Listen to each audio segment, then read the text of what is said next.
Ok. Bonsoir. Bonsoir tout le monde. Bonsoir l'Afrique.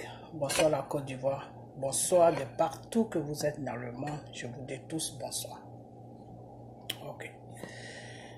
Ça fait longtemps que il n'y a rien qui va. Tout le monde s'embrouille. Tout le monde parle. On ne se connaît pas, on se connaît sur les réseaux sociaux, mais il y en a qui débordent dans leurs paroles. Ils essaient de manquer du respect aux gens, comme si on se connaissait, comme si on avait élevé les cochons ensemble.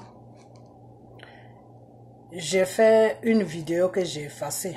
Pourquoi je l'ai effacée? Parce que c'était pour dire à quelqu'un qui a parlé de moi et des choses, comment il s'appelle, et de ministre, c'était pour lui montrer ça que j'ai fait la vidéo. Je n'ai pas fait la vidéo pour la garder.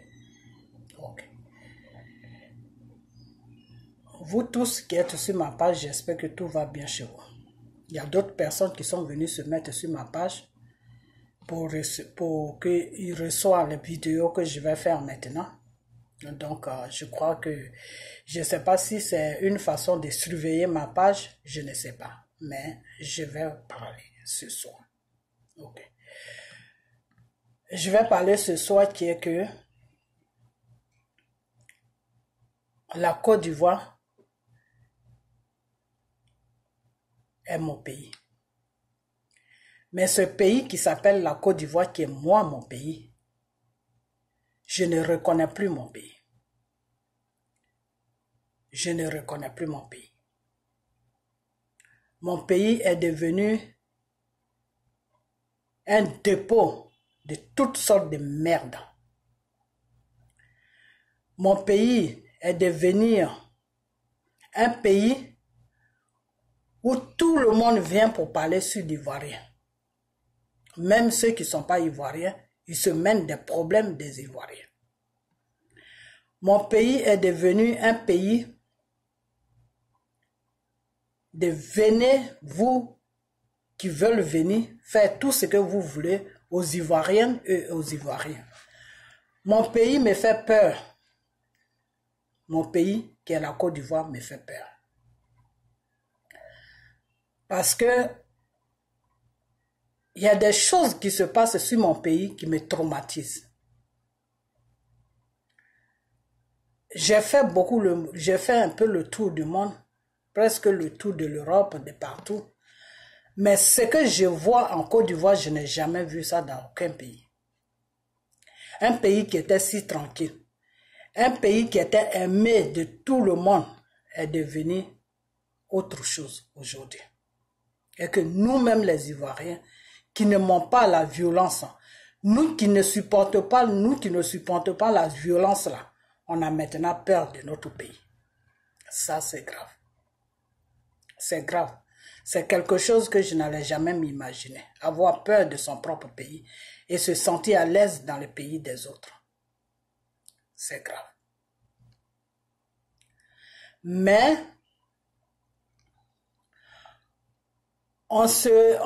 nous, la majorité des Ivoiriens, on s'est mis sur les réseaux sociaux. C'est pas pour faire quelque chose d'autre. C'est pas pour commettre des crimes. C'est pas pour attirer la haine. C'est pas pour insulter des gens.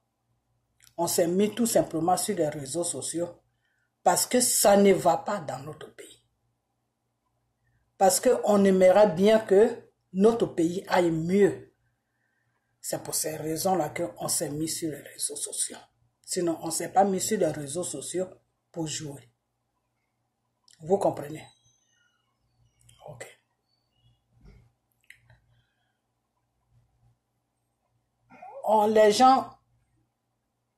Les gens parlent aujourd'hui parce que moi-même, je n'ai pas encore attendu le procureur de Côte d'Ivoire dire qu'il veut poursuivre des gens qui ont parlé sur les réseaux sociaux. Je n'ai pas encore attendu dire ça. Seulement, j'ai attendu dire que oui, article tant dit, article tant dit, article tant dit, ça, j'ai entendu ça, mais je n'ai pas encore entendu lui-même lui dire que vous qui parlez sur les réseaux sociaux, là, jamais un mandat d'arrêt contre vous. Je n'ai pas encore entendu dire ça, donc je ne peux pas l'accuser. Mais il y a certaines personnes qui sont sur les réseaux sociaux qui sont en train de s'exhiber pour dire que nous, on va saisir la police ivoirienne pour lancer pour que le procureur lance des mandats d'arrêt pour arrêter ceux-là même qui se sont menés du problème de Arafat. Au fait, Arafat, il est qui? Qui est Arafat? Arafat vient d'où? Arafat est de quel pays? Arafat est ivoirien. Donc, tout Ivoirien qui se met devant sa caméra pour parler du problème de Arafat, c'est son droit. Il est dans son droit parce qu'il parle de son frère ou de son fils ou de la Côte d'Ivoire. Moi, là où je suis, je ne peux pas me lever pour me mettre devant ma caméra pour parler d'un problème qui concerne un Togolais parce que ça ne me regarde pas. Je ne peux pas placer ma caméra devant moi pour parler du problème d'un Camerounais parce que ça ne me regarde pas. Je ne peux pas placer ma caméra devant moi pour parler de quelqu'un qui n'est pas de mon pays parce que ça ne me regarde pas. Voilà. Ça va peut-être me toucher le problème, mais ce n'est pas quelque chose que je vais prendre personnellement pour déposer ça sur ma tête parce que ce n'est pas ma route. Ma route est mon pays, qui est la Côte d'Ivoire. Quand je parle de mon pays, je suis dans la loi, je suis dans mes droits. Ok, parce que je parle de mon pays, même si je ne vis plus là-bas, mais c'est mon pays. Ok. Donc, aujourd'hui, Arafat est rentré dedans, il a eu un accident. Arafat a eu un accident. On commence par le commencement. Parce que, comme vous parlez des mandats d'arrêt, on va commencer par le commencement. Parce que quand des mandats d'arrêt viennent, nous, c'est des avocats qu'on prend. Donc, quand tu prends ton avocat qui va te défendre, il va commencer par le commencement. L'avocat, lui, il commence toujours par le commencement. Le blanc, il commence par le commencement. Le noir commence la fin et il vient sur le commencement. Ce qui veut dire qu'en Afrique, on est en envers. C'est-à-dire, quand il y a un problème, eux, ils commencent toujours par la fin et puis ils vont vers le commencement. Alors que chez le blanc, lui, il va te dire, montre-moi toutes les vidéos du commencement. C'est à partir de là que je vais commencer. Donc, ils vont commencer par le commencement. Donc, moi, je commence par le commencement. Ok. Arafat, avant qu'il ait son accident, moi, je priais pour lui. Ok. Dieu m'a amené ces révélations pendant au moins 1 an. Depuis l'année dernière. Ok. Et c'est comme ça que je me suis mis dans le problème d'Arafat. Sinon, je ne me suis pas levé pour me jeter dans le problème d'Arafat. Donc, ça, c'est le commencement. Maintenant, le monsieur, il rentre dedans, il fait un accident. L'accident qu'il a fait là. Excusez-moi. L'accident qu'il a fait. Il a fait l'accident avec qui? Monsieur Arafat a fait l'accident avec qui? Monsieur Arafat, avant de faire son accident, il était bourré de quelque chose. Il n'était plus sous contrôle de lui-même. C'est quelque chose d'autre qui le contrôlait. C'est-à-dire, il était sur le coup de l'alcool. Ok, parce qu'on a vu, avant qu'il ne démarre la moto, on l'a vu. Donc, il était sous. Ok. Il a pris la moto, il est parti. D'un seul coup, on attend qu'il a fait un accident. Ok, ça c'est la vidéo qui montre ça. Maintenant, quand il venait en vitesse Il était à une vitesse déjà qui n'était pas normale. Ok. Et la personne qui conduisait la voiture est venue couper devant lui. Ce qui n'est pas normal. Parce que dans le code de la route, on te dit celui qui vient tout droit devant toi, tu dois le laisser passer. Tu ne dois pas couper devant lui. Parce que si tu coupes devant lui, ça peut causer un accident. Donc déjà, la personne qui conduisait la voiture est en faute. Ok. Arafat ne pouvait plus contrôler la vitesse de sa moto. Il était obligé de taper le derrière de la voiture et ça a bondu et il est tombé. La moto est partie ailleurs, lui il est tombé ailleurs. Ok, la personne qui conduit la voiture a déplacé la voiture, ce qui est illégal. Aller garer un peu plus loin. Ok. Ceux-là même qui parlent de poursuivre des gens là, on commence par le commencement. Si M. Adou Richard doit poursuivre quelqu'un, ses enquêtes doivent commencer par le commencement. Donc, moi, je commence par le commencement. Où est la personne qui conduisait la voiture qui a fait l'accident avec Arafat? Où est cette personne? Cette personne se trouve où? Ok. Est-ce que les policiers sont venus faire un constat sur le lieu de l'accident pour montrer aux Ivoiriens que voilà comment l'accident s'est passé, voilà dans quelle chose, comment on appelle,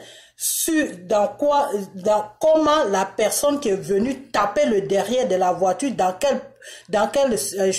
comment je peux appeler ça même, voilà dans quelle chose, comment on appelle ça.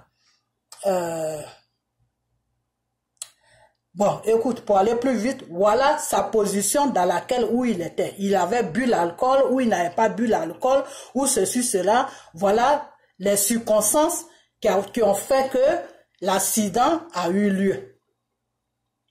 Donc, on a amené M. Arafat à l'hôpital. La femme aussi, bon Dieu merci, celle qui conduisait la voiture, elle n'a pas eu grand-chose, elle a juste eu un choc. Donc voilà, elle aussi, où elle se trouve. Voilà, on va mener des enquêtes pour voir qu'est-ce qui s'est passé. Et puis lui qui était sur la moto, il était à une vitesse qui n'était pas normale. Parce que la vitesse sur laquelle Arafat était n'était pas déjà normale pour quelqu'un qui roule dans une ville. C'est normal pour quelqu'un qui roule sur un périphérique. C'est normal pour quelqu'un qui roule sur l'autoroute. C'est pas normal pour quelqu'un qui roule dans un quartier. Parce qu'il roulait dans un quartier.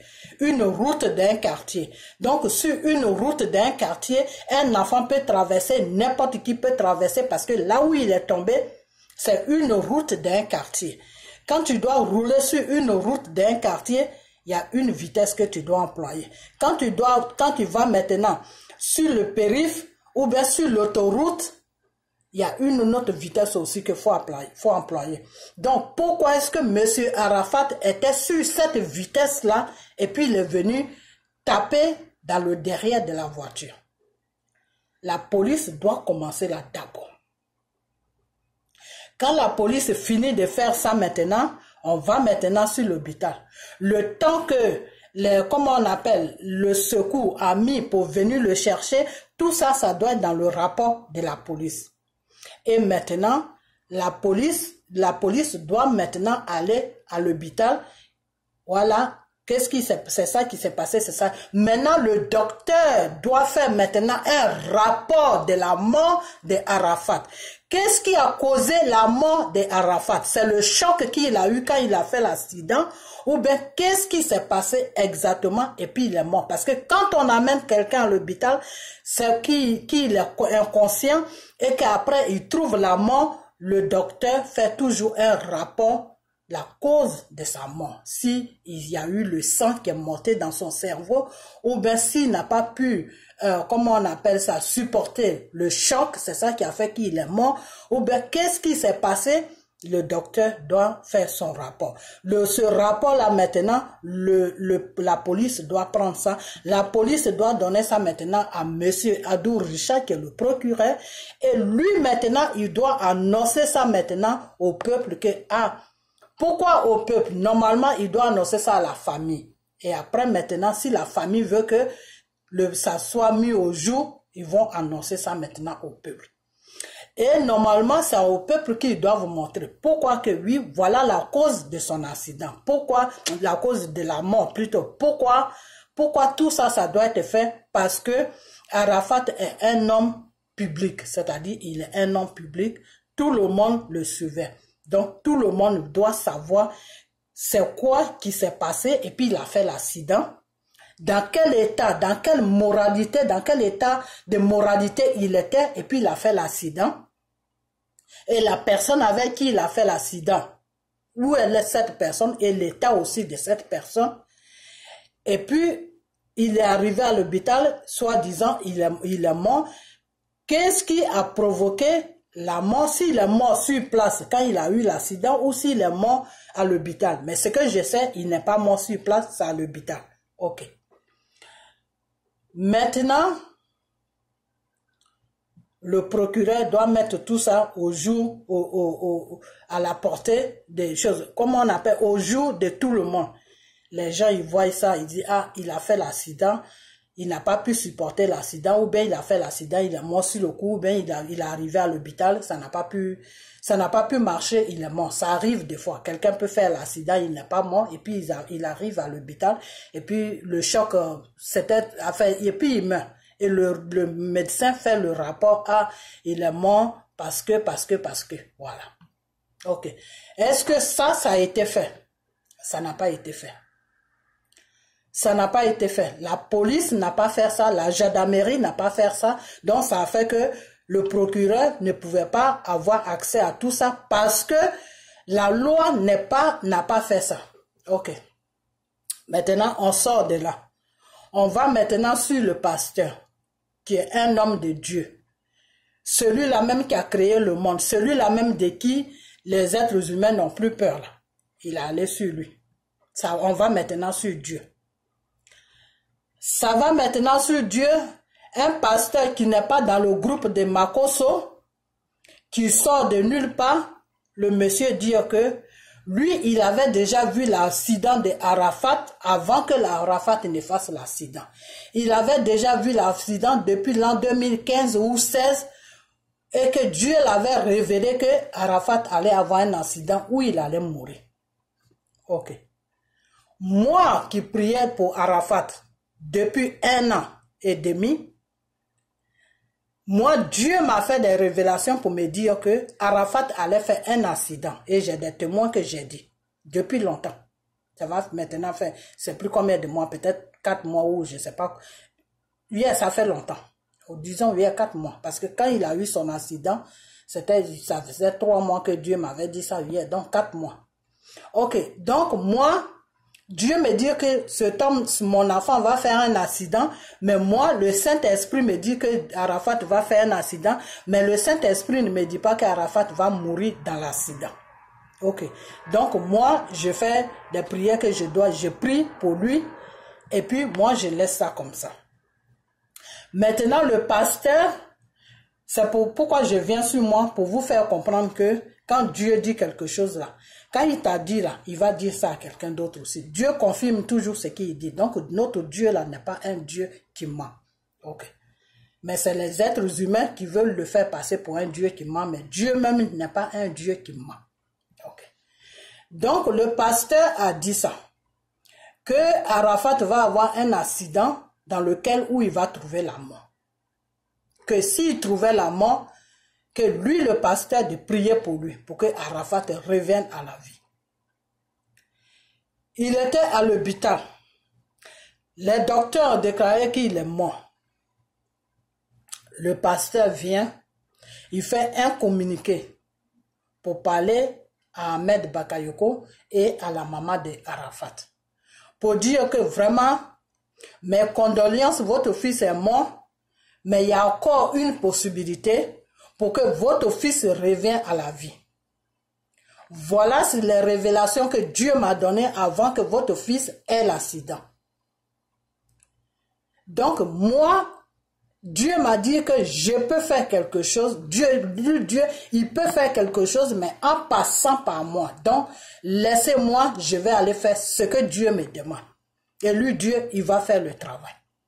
Ça, c'est les paroles du pasteur, hein? C'est pas moi mes paroles. Ok. Maintenant, le pasteur, il va vers Ahmed Bakayoko. Il va vers la maman des choses, comment on appelle, des Arafat. Il n'y a pas de route. Les deux veulent rien savoir. Ils ont dit que les deux refusent complètement. Maintenant, le pasteur insiste pendant une semaine. Pendant les une semaine que le pasteur insistait, tous les femmes de Arafat, que ce soit ivoirien, que ce soit étranger, tous les femmes de Arafat, que ce soit musulman, que ce soit chrétien, tous les femmes de Arafat se sont mis derrière, ils ont fait bloc derrière le pasteur pour dire que le pasteur n'est qu'à prier parce que eux ils ne veulent pas que les stars meurent. Donc le pasteur n'est qu'à prier. Il y en a même qui ont fait des vidéos pour demander pardon au gouvernement, que vraiment pardonner, laissez le pasteur prier. Le pasteur a fait tout ce qu'il pouvait faire pour qu'il prie.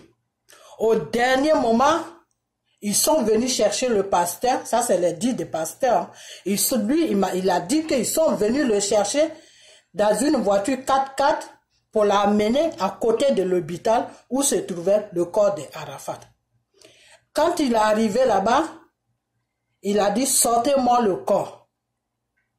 Les gens l'ont laissé dans la voiture. Ils sont allés voir les gens qui gardaient l'hôpital, les gardiens, pour dire que le pasteur doit prier. Les gardiens ont dit que non, le pasteur ne peut pas rentrer dans l'hôpital. Ils ont tourné jusqu'à... Le pasteur a dit, ok, moi je ne rentre pas.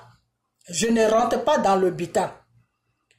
Je vais seulement me mettre dehors et puis je vais prier.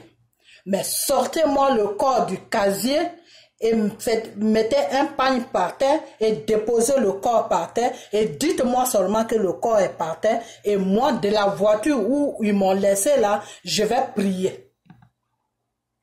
Et les jeunes qui sont allés chercher le pasteur, qui ont laissé le pasteur dans le 4x4 qui est la voiture, ce sont ces jeunes-là qui supportaient Arafat, c'est les Chinois même qui sont allés chercher le pasteur. C'est ce que le pasteur a dit. Et les Chinois sont partis voir l'hôpital pour dire que faites sortir le monsieur Arafat, le monsieur est dans la voiture, il ne rentre pas dans l'hôpital, il va prier. Les gens, ils ont commencé à tourner. Ça, c'est le dit du pasteur. Hein. Ils ont commencé à tourner. Ils ont dit non. L'ordre vient d'en haut que tu ne dois pas prier. On ne peut même pas enlever le corps pour le mettre par terre. Ces enfants-là qui supportent Arafat, qui sont les femmes de Arafat, ces jeunes Ivoiriens-là, le pasteur a dit qu'ils ont commencé à s'énerver. Eux-mêmes, ils ont commencé à s'énerver. Mais qu'est-ce qui se passe? Mais pourquoi ils ne veulent pas faire sortir le corps de notre leader pour que le pasteur l'a pris? Eux-mêmes, ça les a gênés. Ils ont dit au pasteur, prends l'argent, prends un taxi, il faut rentrer chez toi. Le pasteur se plaint, il a dit, ah, donc vous m'avez fait déplacer pour rien alors. Donc il n'y a rien qui est prêt et puis vous êtes parti me chercher chez moi à la maison. Le pasteur dit, il a pris un taxi et puis il est rentré chez eux. Et eux, ils sont restés là. Vous comprenez? Ok. Tout ce tapage-là, de l'accident jusqu'à l'hôpital, jusqu'au pasteur, là, ça a commencé à réveiller le système de tout le monde. Vous comprenez? Vous qui parlez de poursuivre là, on commence par le commencement. Parce que ce n'est pas des animaux que vous allez poursuivre, c'est des êtres humains. Et quand vous allez amener vos mandats là, nous, on va prendre des avocats. Donc, c'est pour vous faire comprendre que le danger qui est là, que nous tous, dans lequel où on va être, c'est pour ça que je vous parle. Donc, ça a commencé maintenant à réveiller la conscience de tout le monde. Ça a commencé maintenant à donner une certaine curiosité aux enfants qui supportent Arafat. Pour dire que, mais pourquoi ils ne veulent pas laisser le pasteur prier? Qu'est-ce qui se passe? Est-ce qu'il est vraiment mort? Est-ce qu'il est vraiment dans l'hôpital? Qu'est-ce qui se passe avec son corps? Et ils ne veulent pas laisser le pasteur prier sur lui. Mais qu'est-ce qui se passe? C'est quoi leur problème? Ça a commencé à réveiller les enfants. Parce que deux fois vous parlez, vous prenez juste ce que vous attendez et puis boum, on y va, on parle. Non. Comme ça doit partir dans la loi, c'est le commencement qu'on prépare.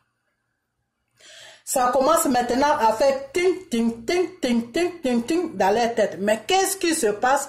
Pourquoi est-ce qu'ils ne veulent pas que le pasteur prie sur ce corps-là? Pour une fois, musulmans et chrétiens se rejoignent pour parler de la même chose. Il y a des musulmans même qui ont dit, nous, on n'est pas des chrétiens, mais on veut que le pasteur la prie. Vous comprenez? Donc ça a commencé vraiment à réveiller le monde. Tous ceux qui suivent Arafat sur la Côte d'Ivoire, ça a commencé à les déranger. Pourquoi les gens ne veulent pas que le pasteur prie? Qu'est-ce que ces gens-là cachent et puis ils ne veulent pas que le pasteur prie? Qu'est-ce qui se passe et puis ils ne veulent pas que le pasteur prie? Vous comprenez? Je vais vous dire une chose. Les gens qui disent deux fois que oui, elle parle de Dieu, elle parle de la politique, ça c'est pas votre business, ça c'est mon business. Moi, quand je suis venu sur les réseaux, avant de venir sur les réseaux sociaux, Dieu qui est mon père là, Jésus là, je lui ai demandé que ce qui ne va pas dans mon pays là, ça me fait mal au cœur, donc je vais m'exprimer un peu et je vais parler de toi pour amener tes enfants vers toi. Donc la politique là, quand je vois des choses qui ne me plaisent pas ou quand j'attends des choses qui ne me plaisent pas, je vérifie bien pour voir si c'est vraiment vrai. Je place ma caméra devant moi et puis je dénonce. Tu comprends? Voilà. Parce que c'est la Côte d'Ivoire, c'est mon pays. Je ne vais pas dénoncer les problèmes qui se passent dans un autre pays. Je dénonce les problèmes qui se passent dans mon pays. Et puis je ne dis pas, je n'ai jamais dit aussi que je vais rentrer dans la politique. La politique là, ça ne m'intéresse pas. Tu comprends? Voilà. La politique ne m'intéresse pas. Voilà. Donc, quand la personne va se reconnaître dans ma vidéo, quand la personne dit que c'est des vieilles comme ça, ou bien des gens comme ça qui n'ont rien dans la tête, qui vont parler de la politique, moi, la politique ne m'intéresse pas. Mais mon frère, il faut t'occuper de la politique de ton pays. C'est comme ça que vous faites et puis vous foutez la merde dans les pays des gens. Entre-temps, vos pays sont tranquilles. Il faut arrêter ça maintenant. Ça suffit. OK? Voilà. Donc, parce que moi où je suis là, je ne peux pas quitter ici pour aller me parler des problèmes d'un autre pays. C'est que je cherche problème, c'est que je cherche conflit, c'est que j'amène la haine. La haine là, c'est vous qui l'amenez, c'est pas nous. OK? Voilà. Donc, et tu me dis oui, il faut te taire. Quand tu parles, tu m'énerves. Mon frère, si je t'énerve là, pourquoi tu regardes mes vidéos? Je n'appelle personne pour regarder mes vidéos. Tu comprends? Ceux qui regardent mes vidéos là, c'est parce que ils arrivent à comprendre ce que moi je dis. Et peut-être qu'il y en a qui sont d'accord, il y en a qui sont pas d'accord. Dans la vie là, tout le monde ne peut pas t'aimer. Il y en a qui sont d'accord, il y en a qui sont pas d'accord. Mais si tu n'aimes pas ce que moi je dis là, ou bien si je t'énerve là, faut pas venir regarder mes vidéos. Voilà, c'est tout. Moi, avant qu'Arafat, le problème d'Arafat n'arrive là, je ne t'ai jamais vu sur les réseaux sociaux. C'est pour te dire quoi? Pour te dire que moi, je ne vais pas fouiller partout. Je ne regarde pas tout le monde. Voilà, je regarde ceux-là même qui m'intéressent. Quand tu ne m'intéresses pas là, je ne te regarde pas. Donc, faites la même chose. OK? Voilà. Tu vas te reconnaître dans ma vidéo parce que moi, je ne peux pas dire ton nom parce que là, je suis sérieuse. Je suis en train de parler de quelque chose qui est sérieux du début jusqu'à la fin. Pour faire comprendre à ceux-là même qui veulent lancer des mandats d'arrêt là, pour leur faire comprendre que quand tu veux faire quelque chose là, il faut être sûr que toi-même ton derrière est soudé. Parce que si toi-même ton derrière n'est pas soudé là, faut même pas commencer. Parce que si tu commences là, quand ça tourne jusqu'à là, ça va revenir sur toi. Vous comprenez? Parce que si ça chauffe là, les avocats que nous, on va prendre là, c'est pas des Africains, c'est des Blancs. Et le Blanc, lui, quand il commence là, il va jusqu'au bout. Donc, quand il va aller jusqu'au bout là, est-ce que l'appareil ne va pas venir sur vous? C'est pour ça que je commence par le commencement. C'est tout. Ok. Donc, ces enfants-là, ça a commencé à faire des ting-tang, ting-tang, ting-tang dans leur tête. Ils ont commencé maintenant à se poser beaucoup de questions. Et l'enfant qui est là, plus tu l'interdis de faire quelque chose, plus il est curieux de le faire. Parce qu'il veut savoir pourquoi tu l'interdis. Voilà. L'enfant même est comme ça. De nature, l'enfant est comme ça. Tu ne peux pas le changer. Plus tu caches, plus il cherche. Donc, ils ont commencé à cacher. Donc, les enfants ont commencé à chercher. Vous comprenez? Voilà. Donc, pourquoi ils ne veulent pas qu'il y ait des prières sur le corps de la personne? Maintenant, c'est ça. Excusez-moi, je suis en train de faire quelque chose. Oh là là.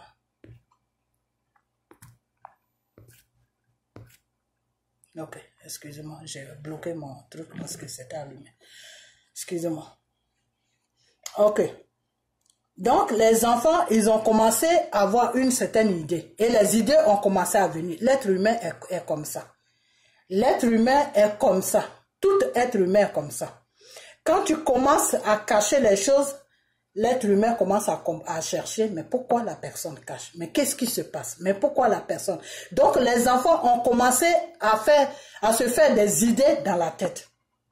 Les enfants ont commencé à se faire des idées dans la tête. Ils ont commencé à se dire, mais pourquoi ces gens-là ne veulent pas que le pasteur prie? Qu'est-ce qui se passe avec Arafat? Où est Arafat? Vous comprenez? Ok. Maintenant, on sort sur le pasteur. On va maintenant sur les funérailles. Ils arrivent maintenant sur le funérail qui est le 30. Il faut passer des chanteurs qui chantent, tout le monde est en joie, tout le monde parle, tout le monde est content, blablabla. C'est les funérailles qu'ils sont en train de faire pour aller l'enterrer le 31. Ok. Normalement, en Côte d'Ivoire, je ne sais pas dans tous les pays, je ne sais pas, mais en Côte d'Ivoire, toute personne qui est ivoirien connaît que quand on fait un funérail pour enterrer le corps le lendemain, le corps est toujours exposé au public. Ça, c'est la Côte d'Ivoire. Ça, c'est toute la Côte d'Ivoire qui est comme ça. Ça, c'est les coutumes de notre pays. Le corps est exposé. Quand on dit le corps est exposé, c'est pas qu'ils enlèvent le corps dans le cercueil et puis ils exposent ça par terre, mais le corps est dans le cercueil et ils ouvrent soit la tête du cercueil, où se trouve la tête, ou ils ouvrent tout le capot du cercueil et puis les gens, ils se mettent en rang et puis ils passent un à un, pour dire ce qu'ils ont envie de dire au défunt qui est mort, c'est-à-dire au corps. Il y en a qui ont envie de lui dire au revoir. Il y en a qui ont envie de mettre un petit bouquet de fleurs dedans. Il y en a qui ont envie de le regarder pleurer. Il y en a, tout le monde passe. Et après maintenant, quand tout le monde finit de passer, quand c'est le matin maintenant, ils sont venus, ils ont fait le funérail jusqu'au matin maintenant, que tout le monde a commencé de finir de passer maintenant, on dit ok, on ferme maintenant le cercueil, on met ça dans le corbillard, direction au village ou direction au cimetière. Vous comprenez? Voilà. On va l'enterrer maintenant dans la paix. Tout le monde a vu le corps, ils vont l'enterrer tranquillement. Est-ce que c'est ce qu'ils ont fait? Est-ce que c'est ce qu'ils ont fait? Ceux qui ont organisé les funérailles de Arafat, là, est-ce qu'ils ont fait ça? Non, ils n'ont pas fait ça. La curiosité a commencé à se multiplier encore dans la tête de ces jeunes-là. Vous comprenez? Ça a commencé encore à se multiplier dans la tête de ce jeune-là. Mais qu'est-ce qui se passe? Mais pourquoi est-ce qu'ils ne veulent pas nous laisser voir le corps? Mais pourquoi est-ce qu'il y a certaines personnes qui peuvent voir le corps, il y a certaines personnes qui ne peuvent pas voir le corps? Mais qu'est-ce qui se passe avec ce corps-là? La curiosité commence à ranger, à ranger, à ranger, à ranger le système de la personne, ses enfants. Maintenant, qu'est-ce qu'ils ont fait? Ils sont partis l'enterrer. Il y avait des policiers qui étaient chargés de s'occuper de ça. Ces enfants-là se sont soulevés, direction cimetière.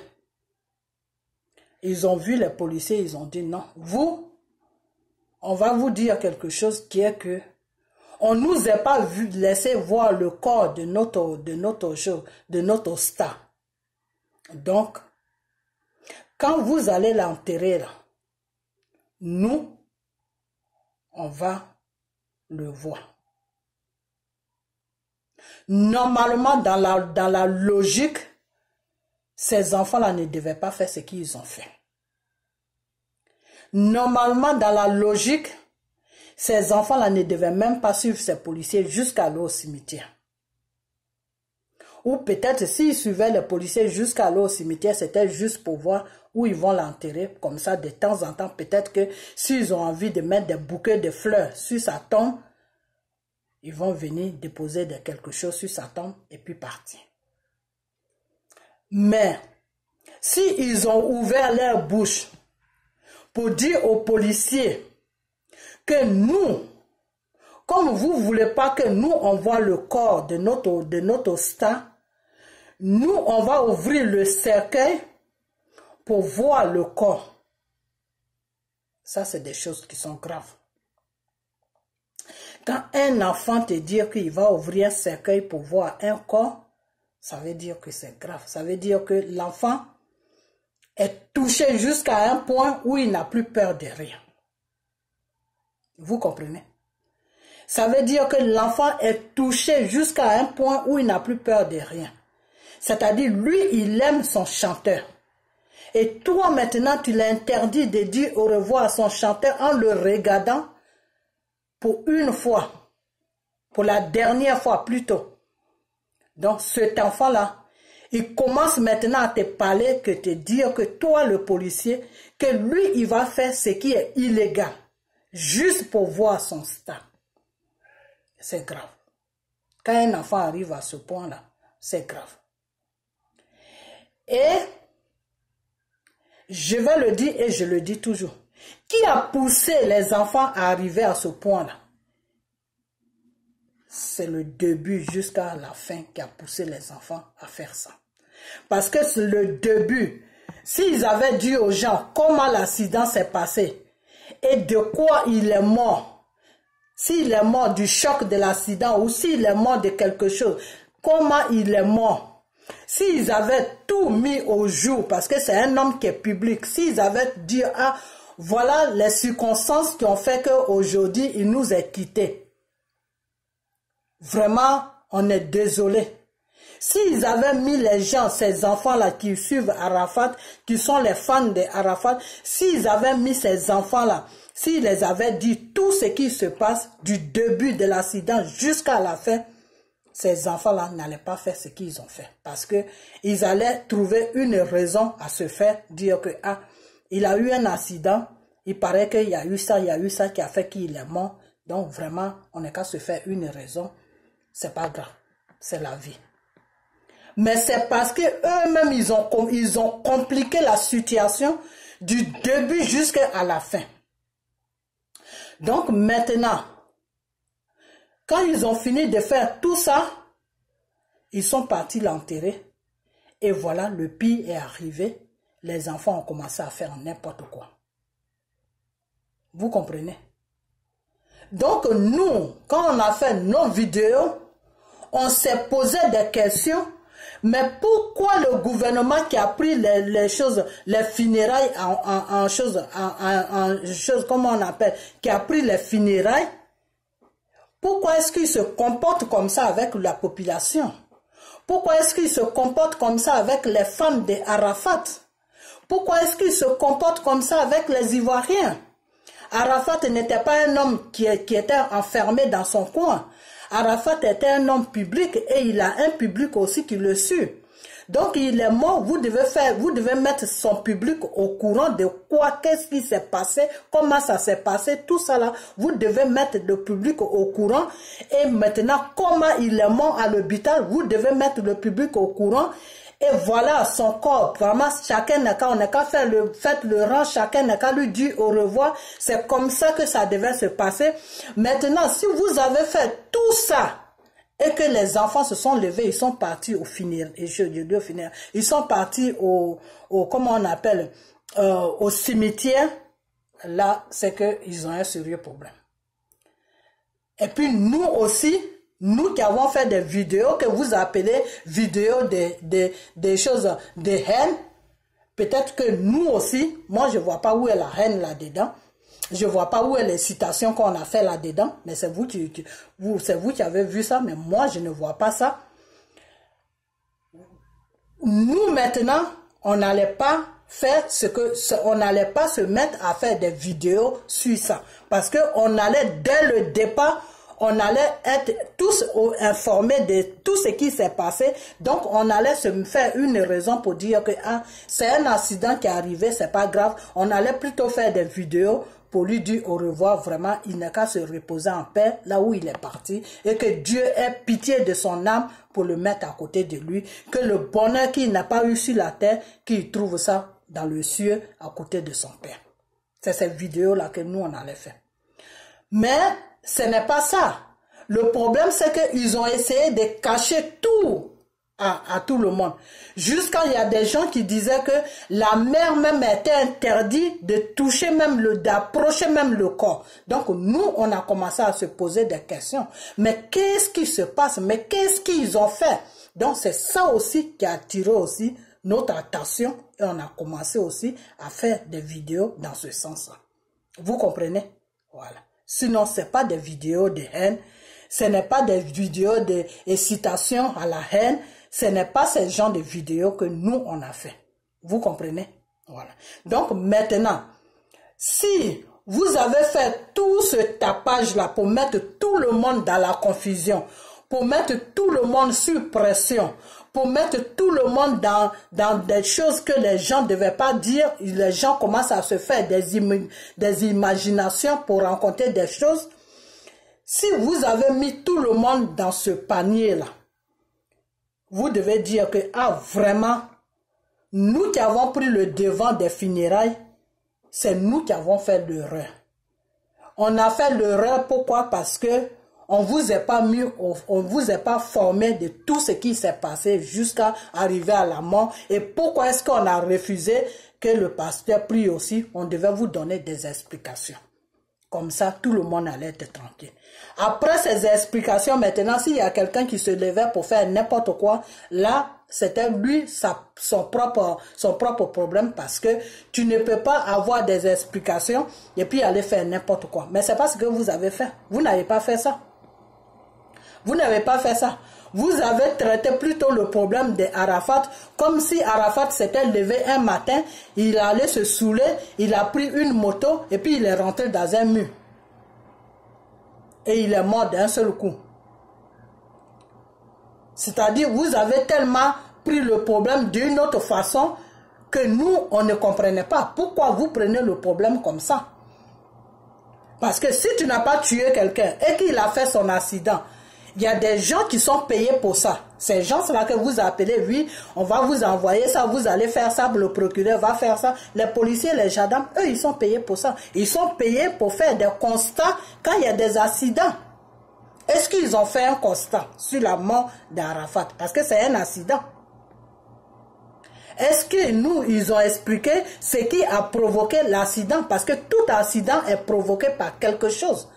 Soit celui qui est venu rentrer sur la voiture a bu, ou soit il était inconscient, ou soit il était déprimé, parce que le déprime aussi peut faire que quelqu'un peut faire un accident. Quelqu'un qui est déprimé là, qui est angoissé là, ça peut l'amener à faire un accident. Et moi je crois que M. Arafat était déprimé. C'est le déprime aussi qui amène un être humain à prendre tout ce qui est excitant, l'alcool, la drogue, tout. Parce que quand quelqu'un commence à prendre ces genres de conneries, c'est parce que la personne est déprimée, donc il retrouve la paix dans ces trucs-là qu'il prend. Parce que quand il est sous, il oublie ses problèmes, donc ça fait qu'il est à l'aise dans sa tête. Donc moi je dis que M. Arafat était déprimé. Et pourquoi il était déprimé? Il était déprimé parce que son métier était menacé. Vous qui êtes là, qui dites que oui, vous faites le métier avec Arafat, vous faites ça donc pour l'image d'Arafat, avant de laver l'image de quelqu'un là. Il faut commencer par le commencement. Pourquoi la personne est morte là? C'est par là que tu dois commencer. Quand tu veux vraiment laver l'image d'une personne là, commence par le commencement et puis tu arrives à la fin. Tu commences pas à la fin pour t'arrêter là, pour dire que non, ça doit être comme ça, ça doit être comme ça. Ça, c'est quelle loi ça? Ça, c'est la loi de... Même les animaux même n'ont pas cette loi. Vous prenez les gens pour des... vous croyez qu'on est dans la jungle? Franchement, vous croyez vraiment qu'on est dans la forêt? On est dans, comment on appelle ça? On est dans les pays, et dans tout pays, il y a des lois. Donc, ça a commencé où? Et puis, nous, on a eu à commencer à se poser des questions, à commencer à faire des choses, à commencer à dire des choses. Où ça a commencé? Parce que quand tu vois la fumée là, quelque part, ça veut dire qu'il y a le feu quelque part. Donc, où ça a commencé? Et puis, nous, on est arrivé là. Et puis, vous nous attribuez quelque chose que nous, on n'a pas fait. C'est vous-même qui avez commencé le doute dans le système des enfants. C'est vous-même qui avez commencé cette doute-là. C'est vous-même qui avez commencé ce doute-là. Sinon, ce n'est pas nous. Ce n'est pas parce que les enfants nous écoutaient que ça s'est passé comme ça. Non. C'est le doute que vous avez mis dans le système de tout le monde qui a fait que les gens ont commencé à se poser des questions. Mais qu'est-ce qui se passe? Vous comprenez? Voilà. Donc, si vous avez fait quelque chose qui a fait aujourd'hui que tout le monde est dans la merde, vous devez prendre vos responsabilités pour dire que, si ça arrivait là, c'est parce que nous-mêmes, on a commencé ça. C'est ce qu'on a commencé qui a fait que ça arrivait là. Si on n'avait pas commencé ça, ça n'allait pas arriver là. Dans la vie, là, quand tu fais quelque chose, il faut toujours commencer par le début.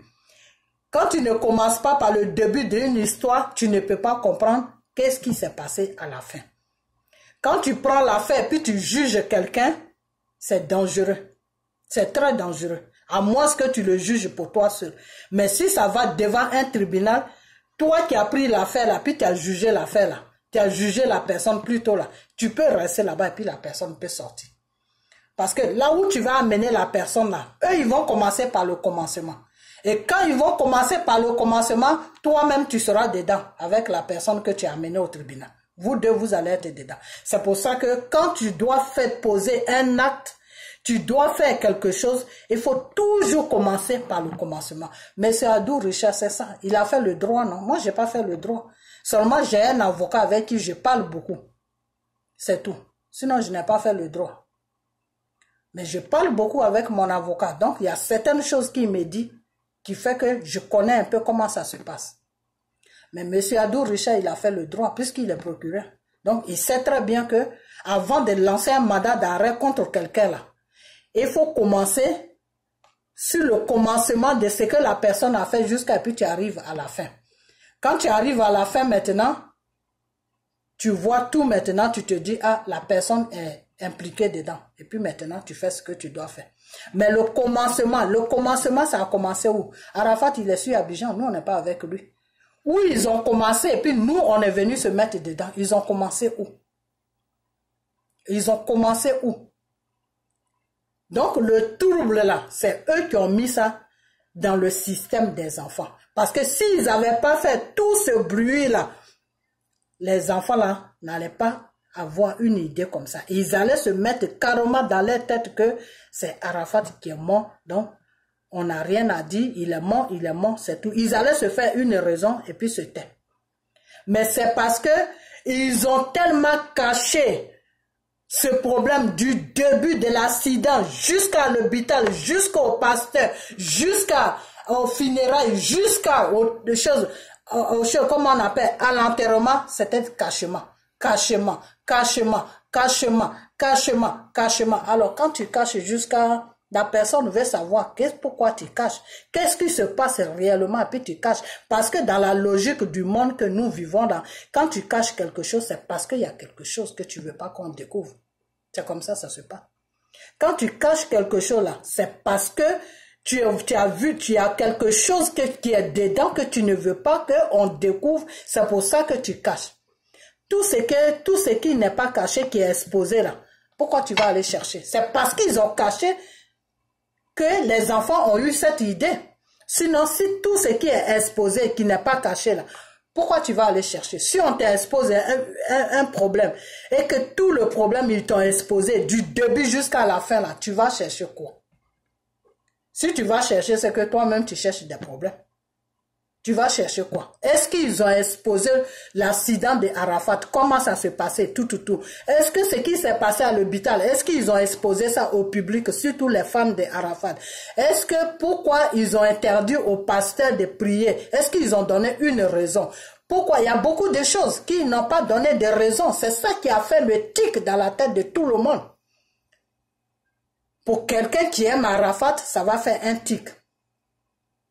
Pour quelqu'un qui est choqué de sa mort, ça va faire un tic. Sauf pour quelqu'un qui s'en fout. Sauf que pour quelqu'un qui se dit, ah, de toute façon, il est mort, je m'en fous. Ça va pas faire un tic. Mais pour quelqu'un qui tient à Arafat, pour quelqu'un qui a l'amour d'un être humain que Dieu a créé, pour quelqu'un qui a eu un choc pour sa mort, va toujours chercher à comprendre qu'est-ce qui s'est passé.